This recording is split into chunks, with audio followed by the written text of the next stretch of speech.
আমি কিন্তু ফিল্ম ইন্ডাস্ট্রিতে থাকি, আমি কিন্তু কখনো সিগারেট ছুঁইনি। হ্যাঁ, তো বাট এটা একটা ফ্যাশন হয়ে গিয়েছে মেয়েদের ক্ষেত্রেও, মানে সিগারেট খাওয়াটা কুল ব্যাপার। আমার বাবা মা ভেরি সাপোর্টিভ, কিন্তু অভিনয়টাকে মানে প্রফেশন হিসেবে নেওয়া এটা একদম সাপোর্ট করেনি ইনিশিয়ালি। মানে ইনিশিয়ালি বলতে কি তাদের বক্তব্য ছিল যে আগে গ্র্যাজুয়েশন কমপ্লিট হবে, তারপরে তুমি। তো জার্নিটা আমার এরকম ভাবে হয়নি যে আমি বিজনেস করব বা অ্যাক্টিং করব, কিছুই এরকম ছিল না।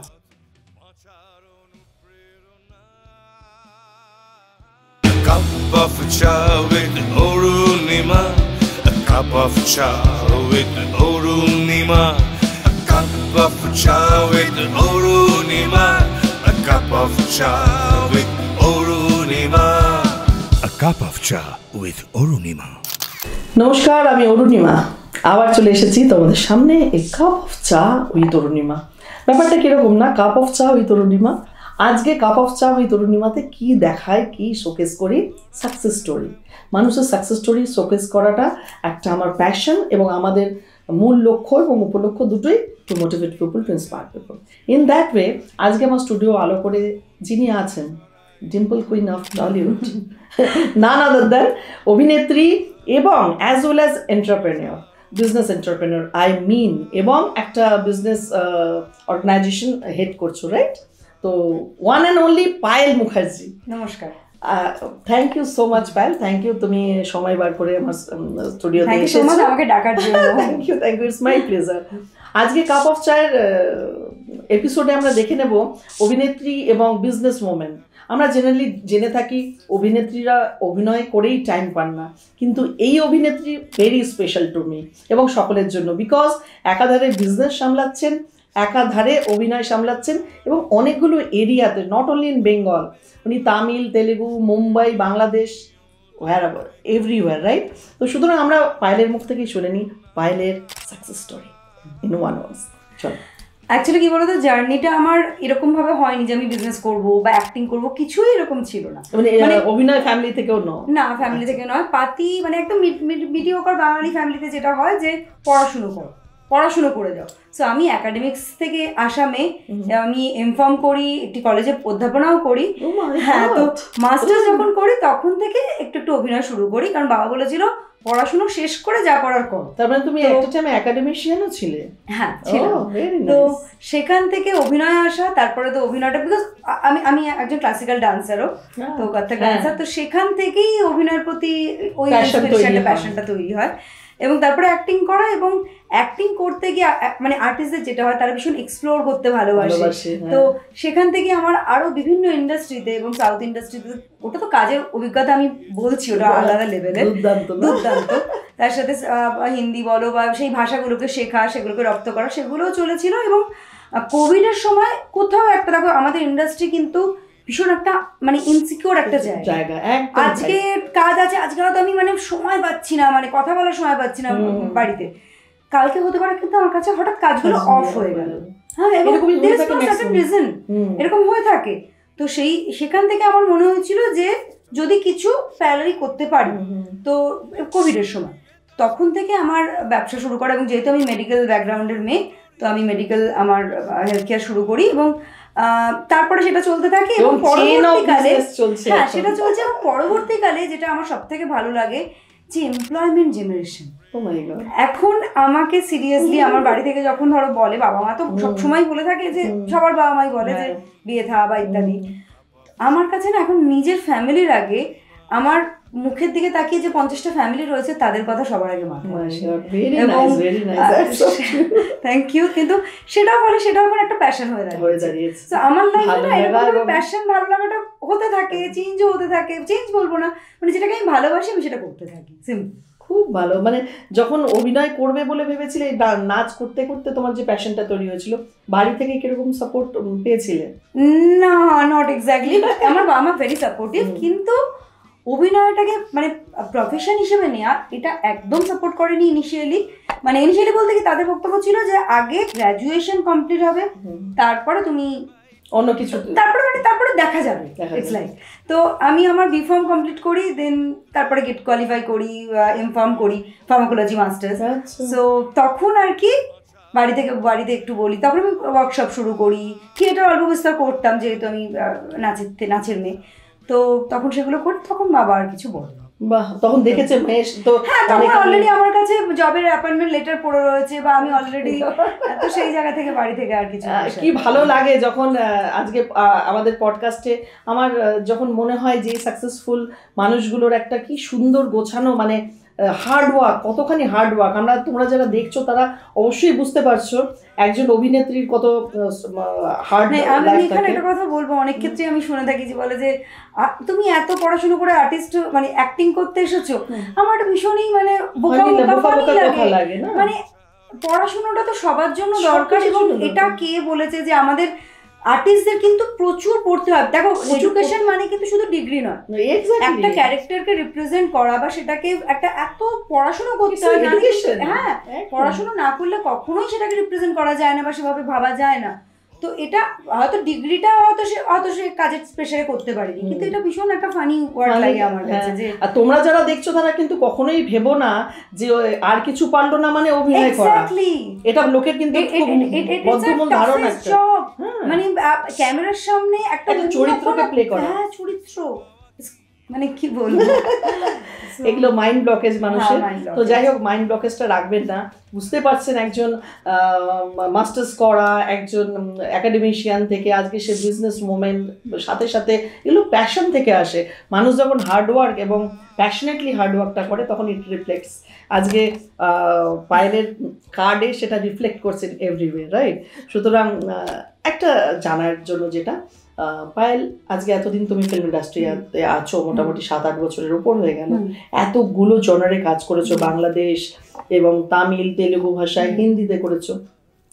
এই ফিল্ম ইন্ডাস্ট্রিতে যেরকম লোকের একটা বদ্ধমূল একটা ধারণা আছে যে কাস্টিং কাউচ, আমরা যেটা শুনে থাকি, যে এই কাস্টিং কাউচের ইয়েতে কখনো পড়েছো? মানে আমি সবার আগে বলবো যে এটা একদম মাথায় রাখতে হবে, সবাইকে মাথায় রাখতে হবে। প্রথম কথা হচ্ছে যে ফিল্ম ইন্ডাস্ট্রিতে কিন্তু কোনো রেপ মলেস্টেশন জোর করে হয় না, একদম ঠিক। এটা ইটস লাইক ভাইস ভার্সা। তুমি গিয়ে মানে কিছু কাজের বা কিছু একটা এক্সপেক্ট করে কিছু একটা দিচ্ছ, সেটা তুমি যখন রিটার্ন পাচ্ছ না তখন গিয়ে লোকে মি টু বা ইত্যাদি করে। হ্যাঁ, তো ফলে অ্যাটলিস্ট স্ট্যান্ডার্ড জায়গায় কখনো কেউ তোমার উপর, কারণ তাদের একটা রেপুটেশন আছে, মানে অ্যাটলিস্ট পাবলিক ইমেজ তো আছে, মানে ভেতরে সে যেরকমই যতই খারাপ হোক না কেন, কিন্তু পাবলিক ইমেজের জায়গা থেকে তারা কেউ কিন্তু ঝাঁপিয়ে পড়ে না। তো সেক্ষেত্রে কাস্টিং কাউচ ব্যাপারগুলোই হচ্ছে যে এটা তো ওপেন, মানে কাইন্ড অফ যে আমি বলছি তুমি এটা করো তাহলে তুমি এটা পাবে। হ্যাঁ, তো এই অ্যাপ্রোচটা অনেস্টলি কলকাতায় খুব একটা আমাকে কেউ সাহস করে, আর এটা সাডেনলি তো হয় না যে তুমি এ করো তাহলে আমি, ফার্স্টে তো লোকে ইঙ্গিত দেবে, তুমি সেই ইঙ্গিতটাকে কতটা অ্যাকসেপ্ট না করলে তোমাকে বলবে না যে তুমি চলে আসো এইখানে রুমেতে, বা এটা তো বলবে না। সো এই জিনিসটা কলকাতায় অনেস্টলি সবাই, যেহেতু আমার ব্যাকগ্রাউন্ড জানে, মানে আমি কলকাতায় খুব একটা পাইনি, বাইরেও বরং আমি পেয়েছি মানে অফার এরকম টাইপের, because they don't know about me বা অ্যাবাউট মাই ব্যাকগ্রাউন্ড। তো সেখানে যেভাবে আমার ডিল করার যে দেখুন এরকম ধরনের কাজ হলে আমাকে বলবেন না, বা এটা নিজের উপরে ডিপেন্ড করে। এবং বাট হ্যাঁ, এবার আরেকটা বিষয় কি, আজকের ডেটে এই বিষয়গুলো বোধহয় প্রত্যেকটা ইন্ডাস্ট্রিতেই আছে। খারাপ লোক থাকে, খারাপ লোক ভালো লোক সব জায়গায় আছে। এটা শুধু ফিল্ম ইন্ডাস্ট্রিকে কালপিট বানানোর কোনো মানে নেই। ফিল্ম ইন্ডাস্ট্রির ব্যাপারগুলো কি হয়, যেহেতু ওপেন আপ হয়, লোকে দেখতে পায় বা শুনতে পায় বা মিডিয়ার কাছে।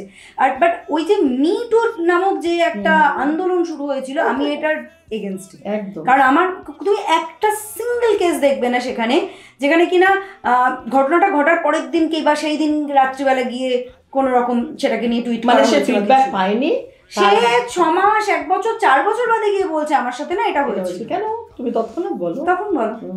কখনো তো রেপ কেসে তাই হয় কি, কনস্টিটিউশনে তাই হয় কি, একদমই তাই। এটাই হচ্ছে বিষয় যে মানে এরকম জোর করে কোনো কিছু হয় না।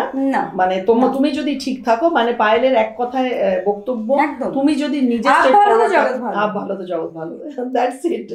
তো পায়েল চাকরি বলছি, বিজনেস, অভিনয় এবং ব্যবসার মধ্যে থাকা, বিজনেস অর্গানাইজেশনগুলোর সাথে থাকা, এবং নিজে তুমি সেলফ ড্রাইভ করো সবাই আমরা জানি, এবং এত সুন্দর একটা সুইট অ্যান্ড ডিম্পল ফেস। আমার তো ভীষণ, আমি ডিম্পলের ফ্যান। তো ইন দ্যাট ওয়ে এরকম একটা ডিম্পল কুইনের সাথে কথা বলছি। তুমি এগুলো এই যে এতগুলো জনের একসাথে করো উইথ সুন্দর স্মাইল অলওয়েজ, যখন যেখানে দেখা হয়েছে একটা সুন্দর মিষ্টি হাসি উইথ আ হাগ, তো এগুলো ম্যানেজ করো কি করে? What is your inspiration? My parents any time. দারুণ, মানে বাবা মা যদি থাকে পেছনে। বাবার আমি আমার জীবনে যদি বলো সব থেকে বড় কমপ্লিমেন্ট কি, আমার সব থেকে বড় কমপ্লিমেন্ট এটাই হয় যে আমার সাথে কেউ খানিকক্ষণ মেশার পরে সে এটাই বলে যে তোমার বাবা মার শিক্ষা খুব ভালো। একদম ঠিক, তো এর থেকে ভালো কমপ্লিমেন্ট কিছু হতে পারে না। তো সেটা বাবা শিখিয়েছে। Fantastic fantastic.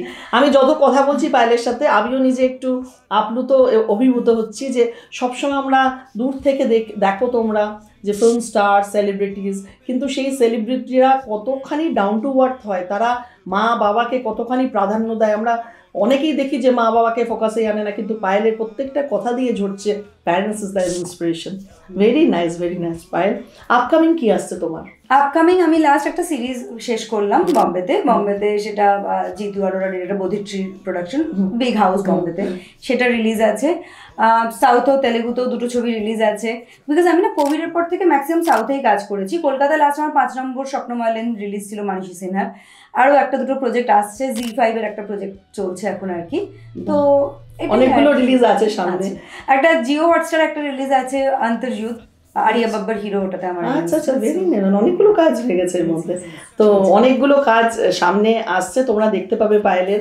পায়েল, একটা কথা বলি, তুমি একটা ইয়াং গ্রুপ অফ পিপল, তুমি এতগুলো কাজ করছো, এতগুলো জায়গায় বিজনেস সামলাচ্ছ, সব কিছু করে তুমি যখন আমাদের সোসাইটি ইউথ গ্রুপ অফ পিপলকে তুমি কি মেসেজ দেবে যারা স্ট্রেস ডিপ্রেশনে, আজকাল তুমি দেখেছো বিশেষ করে কোভিডের পরে এই স্ট্রেস ডিপ্রেশন ব্যাপারটা যেন অতিরিক্ত বেড়ে গেছে একদমই। অ্যাকচুয়ালি কি বলতো, এত ডিজিটালাইজ হয়ে গেছে, মানে ওই যেটা ফ্রাস্ট্রেশন ওইটা ভীষণ ভাবে বেড়ে গেছে।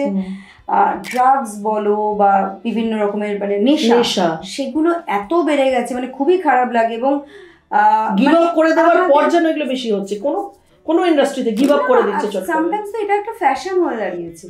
আমি কিন্তু ফিল্ম ইন্ডাস্ট্রিতে থাকি, আমি কিন্তু কোনো সিগারেট ছুঁইনি, হ্যাঁ, তো বাট এটা একটা ফ্যাশন হয়ে দাঁড়িয়েছে মেয়েদের ক্ষেত্রেও, মানে সিগারেট খাওয়াটা কুল ব্যাপার, কিন্তু এটা কুল নয়, এটা হতে পারে না। আমি তুমি লং টার্মে ওই কুলনেস থাকতে পারবে না। আফটার 12 আমি যখন কলকাতার বিভিন্ন কলেজে নামি কলেজে ভর্তি হওয়ার জন্য যাই, তখন গিয়ে আমি দেখলাম যে ওমা, এখানে সব স্টুডেন্টরা দেখছি এরকমভাবে সিগারেট খাচ্ছে। এবং আমরা গেছি আমাদের প্যারেন্টসদের সাথে, হ্যাঁ, বা আমার গেছে সাথে, সেখানে হিসেব মতো তো আমরা ছোট থেকে এটা শিখেছি যে বাবা বড়দের সামনে সিগারেটটা সরিয়ে দিতে হবে। ওরা দেখি দিব্যি টান দিচ্ছে কলেজের প্রেমিসেসের মধ্যে, কি করে আমি জানি না, আমার শিক্ষায় ওটা আসে না। এবং সেই বিষয়গুলোই কিন্তু ওটা কিন্তু একদম মানে হয় না, মূল থেকে কিন্তু তৈরি হচ্ছে বিষয়টা। এবং একটা সিগারেট খাচ্ছি, পরবর্তী দিনে একটা তোমার ড্রিঙ্ক করছি, পরবর্তী দিনে একটা গাঁজা খাচ্ছি, ড্রাগস নিচ্ছি, মানে বাড়তে থাকে কিন্তু। সো ওই জায়গাটাতে আমার মনে হয় এটা বাবা মার দায়িত্ব, ফ্যামিলির দায়িত্ব, যে ওই মূল্যবোধটা তৈরি করা যে এটা কুল নয়। বাহ, এটা সবার আগে, এটা আমার একটা মনে হচ্ছে বিষয়। আর দ্বিতীয় কথা হচ্ছে, এই ডিজিটালাইজ যত হচ্ছে ততই আমরা একে অপরকে দেখে হিংসে করছি, বাট এটা হিংসে নয়, কম্পিটিটিভ একটা মানে একটা মেন্টালিটি থাকতে পারে যে আমি আমাকে করতে হবে, ভালো করতে হবে, বা ওরকম করতে হবে। আমরা জেনারেলি সেটাই করা উচিত, কিন্তু ওই যে ব্যাপারটা ওর হয়ে গেল, আমার হলো না, মানে জিনিসের থেকেই হচ্ছে আমার মনে হয়। এইটাই তোমাকে বন্ধ করতে হবে যে ওর হয়ে গেল আমার হলো না, ওর হয়ে গেল আমিও করবো। দেখো ইকোনমি খারাপ হচ্ছে, কি হচ্ছে, আলটিমেটলি তার মধ্যে তো লোকে করছে, তো যার করার সে কিন্তু করেই যাচ্ছে। তো ফলে ওইগুলো ভেবে লাভ নেই যে আমাদের কাছে চাকরি নেই, এই নেই। আরে চাকরি নেই ঠিক আছে, সাপোজ গভর্নমেন্ট সেক্টরে চাকরি নেই, তুমি অন্য কিছু করো, প্রাইভেট সেক্টরে করো, তুমি নিজের কিছু ডেভেলপ করো, ছেড়ে চলে যাওয়ার কোনো মানে নেই, করো কিছু করো আর কি, কিন্তু মানে ফ্রাস্ট্রেশন করে তো আলটিমেটলি কিছু হবে না। আমার খুব ভালো লাগছে পায়েল, মুখ দিয়ে বেরিয়ে যাচ্ছিল ডিম্পল।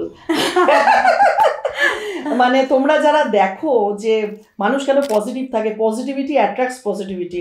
আজকে পায়েল কি সুন্দর বললে তুমি যে সোসাইটিকে আজকে লোকের দেখে শেখো, যারা করছে ভালো তাদের থেকে ভালো করার চেষ্টা করবো। আমরা কেন তাকে দেখে হিংসে করবো? হিংসেটা বর্জন করা উচিত বেসিক্যালি।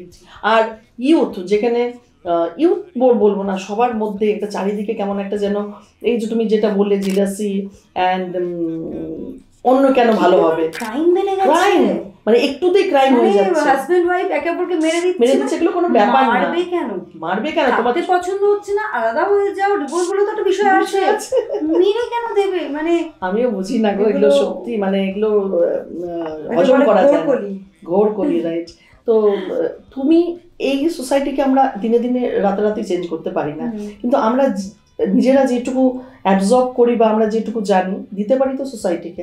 তুমি একটা কি মেসেজ দেবে এই একটা সোসাইটি নামক যে জায়গাটা আছে তাদেরকে ইনফোরাম? আমি এটুকুই বলবো যে নিজের ভালো শুধু নয়, লোকের ভালো অবশ্যই ভাবতে হবে এবং কারো ক্ষতি করো না, এটাই হচ্ছে আমার লাইফের মূল মন্ত্র, যে অ্যাটলিস্ট খারাপ ভালো না করতে পারি, খারাপ করবো না কাউকে, একদম একদম, দিস ইজ মাই মূল মন্ত্র। সত্যি কথা, ফ্যান্টাস্টিক। মানে আমি খুব ভালো লাগছে আজকে আমি যত দেখছি, মানে তোমাকে যত দেখছি তত মনে হচ্ছে যে একটা সাকসেসফুল মানুষ বোধহয় এইরকম ভাবেই ভাবে, না সাকসেসফুল কিনা জানি না, বাট নিজের অনেস্টি দিয়ে নিজের কাজটুকুকে ডেডিকেশনের সাথে করার চেষ্টা করে।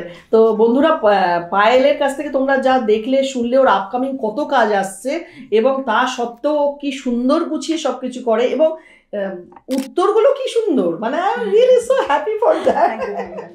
আচ্ছা, থ্যাংক ইউ। আর যারা ফিল্ম ইন্ডাস্ট্রিতে আসতে চাইছে সেই সব প্যারেন্টসদেরকে তুমি কি বলবে? প্যারেন্টসদেরকে যারা ভাবছে ফিল্ম ইন্ডাস্ট্রি মানে একটা, যেটা আমরা আলোচনা করলাম, আমি এটাই বলবো, দেখুন অবশ্যই একদম ছোট্ট ছোট্ট বাচ্চারা অনেকে অবশ্য সেটাতেও এসে পড়াশোনা করে, হ্যাঁ, তো সেটা ফাইন, কিন্তু এডুকেশনের তো একটা ভ্যালু থাকে, হ্যাঁ, আর একটা ফলে এডুকেশনটা খারাপ করবেন না, যে মানে কিছু হলো না আগে গিয়ে ফিল্ম ইন্ডাস্ট্রিতে ঢুকিয়ে দেওয়া, এটা ভেরি রং। অ্যান্ড সেকেন্ডলি, যে কোনো কিছুতে জীবনে এরকম না যে এটা করতেই হবে, ভগবান সবার জন্য একটা পথ খুলে রেখেছে, তো যদি ফিল্ম ইন্ডাস্ট্রিতে কাজ হবে, না হলে অন্য কিছু করবেন, তো ওই প্রেশারটা দেবেন না যে ফিল্ম ইন্ডাস্ট্রিতেই হিরো হতে হবে বা সামথিং হতেই হবে, এই ব্যাপারটা বাচ্চাটারও একটা ফ্রাস্ট্রেশন তৈরি হতে পারে, না? তো সেইটা একটা বিষয়, এবং কাজ করতে থাকো, যেটা গীতাতে বলা হয়েছে যে ফলের আশা করো না, সো ভালো নিজের ডেডিকেশনের সাথে কাজ করো, ডেফিনেটলি ভালো কিছু হবে। ওয়াও। আর last but not the least, cup of cha with Arunima আমি আজকে 4 বছর ধরে করছি, টু মোটিভেট পিপল। আমাদের লক্ষ্য এবং উপলক্ষ্য দুটোই।